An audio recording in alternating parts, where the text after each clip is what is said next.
And ఇప్పుడు మనకి legendary actor, versatile actor, మొదటి సినిమా స్వర్గం నరకం నుంచి ఇప్పటి హ్యాపీ జర్నీ వరకు ఎన్నో బోలెడంత అద్భుతమైన నటనతో, బ్యూటిఫుల్ ఎమోషన్తో మన అందరినీ కడుపుబ్బా నవ్వించారు, ఏడిపించారు. అండ్ ఇప్పుడు ఇలాంటి ఒక ఇంట్రెస్టింగ్ రోల్లో కనిపించబోతున్నారు అన్నపూర్ణమ్మ గారు. నవ్వించింది తక్కువే. అందరికీ నమస్కారం. పాత్రికేయ మిత్రులకి, ఛానల్స్ వారికి, నా ప్రియమైన ప్రేక్షకులకి అందరికీ నా నమస్కారం. ఈ సినిమాలో ముందుగా చెప్పాలంటే నేను డైరెక్టర్ గురించి చెప్తాను. ఎందుకంటే ప్రొడ్యూసర్సు ఎన్ని పెట్లు పట్టుకొచ్చినా డైరెక్టరు ఆర్టిస్టులను వెతుక్కోవడంలోనే వివేకత కనిపిస్తుంది.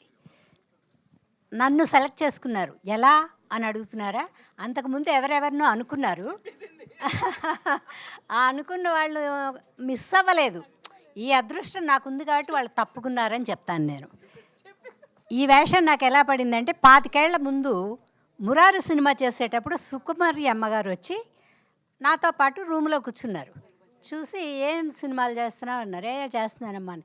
అదేంటే మీ తెలుగు వాళ్ళు నీకు ఎప్పుడు ఒకటే టైపు వేషాలు ఇస్తారు, అప్పుడు ఏడుస్తా కన్నీళ్ళు తుడుచుకుంటా త్యాగాలు చేస్తూ ఉండే వేషాలే ఉండేవి నాకు.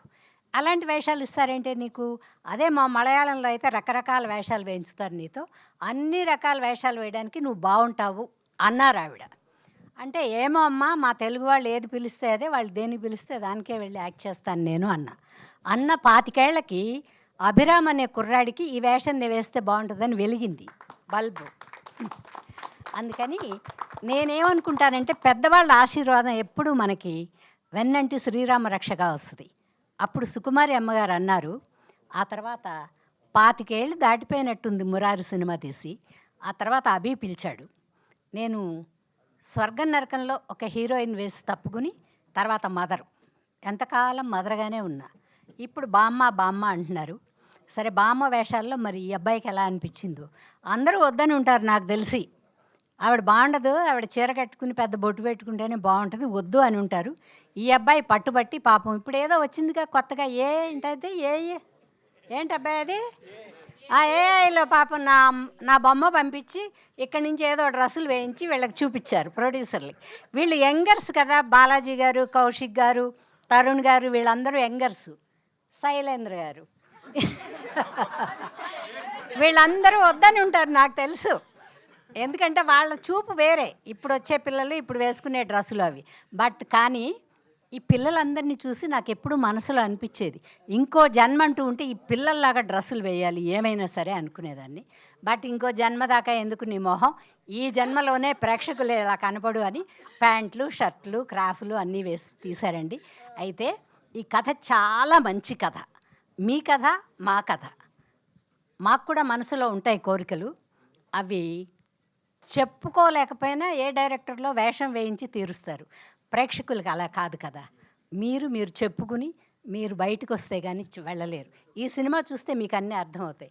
అందరూ మేమున్న ఆడవాళ్ళం కానీ మగవాళ్ళు కానీ తలా ఒకళ్ళకి తలా ఒక కోరిక, కథ ఎన్నో ఉన్నాయి. కానీ అవన్నీ సినిమాలో చూస్తేనే మీకు అర్థమవుతుంది. చాలా సూపర్గా కుటుంబం అంతా అందరూ కూర్చుని హ్యాపీగా కూర్చోవచ్చు. ఈ సీన్ అబ్బా చూడలేకపోతున్నామే అనేవేవీ లేవు. ఎట్ ప్రజెంట్గా జరిగే పిల్లల అపరాధాలు, పెద్దవాళ్ళ అపరాధాలు కూడా, ఇంట్లో వాళ్ళని అర్థం చేసుకోలేకపోతున్నాం అనేదానికి నిర్వచనం కూడా ఉంది ఈ క్యారెక్టర్లని. కానీ చాలా మంచి సినిమా. మీరు చూసి ఆదరించి మమ్మల్ని ఆశీర్వదిస్తారని మా బాలాజీ గారిని, తరుణ్ గారిని, కౌశిక్ గారిని, శైలేంద్ర గారిని, ముఖ్యంగా వీళ్ళందరూ యంగర్స్ అండి. వీళ్ళని మనం అంటే మీరు కూడా, మనం అంటే నన్ను కాదు, మీరు ఆశీర్వదించాలి, బ్లెస్ చేయాలి, సినిమా చూడాలి. ఎలా ఉన్నాను నా కోసం, నేను ఎలా ఉన్నాను ఇన్ని సంవత్సరాలు, ఎలాగో చీరతో పెద్ద బొట్టుతో అన్నిటితో చూశారు కాబట్టి ఈ కాస్ట్యూమ్లో ఈ వేషంలో నేను ఎలా ఉన్నానో మీరు చూసి బ్లెస్ చేయాలని కోరుకుంటూ అందరికీ నా హృదయపూర్వక నమస్కారాలు తెలియజేస్తూ, మా ప్రొడ్యూసర్లు సావి, నేను ప్యారిస్లో మాత్రమే సావి, ఇక్కడికి వస్తే సావిత్రి.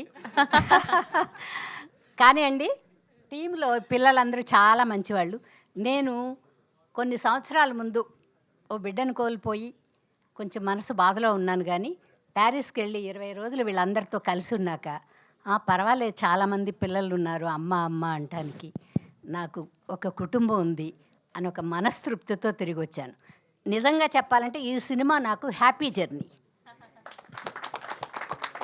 మీరందరూ ఆశీర్వదిస్తారని కోరుకుంటూ సెలవు తీసుకుంటున్నాను. థ్యాంక్ యూ సో మచ్ అమ్మ. Thank you so much. Ma'am please ఏదో చెప్పబోతున్నారు. ఏమి చెప్పబోట్లేదు. ఆవిడ చేతిలోంచి మైక్ తీసుకుంటే ఆవిడ కష్టపడకుండా నడుస్తుందని అంతే.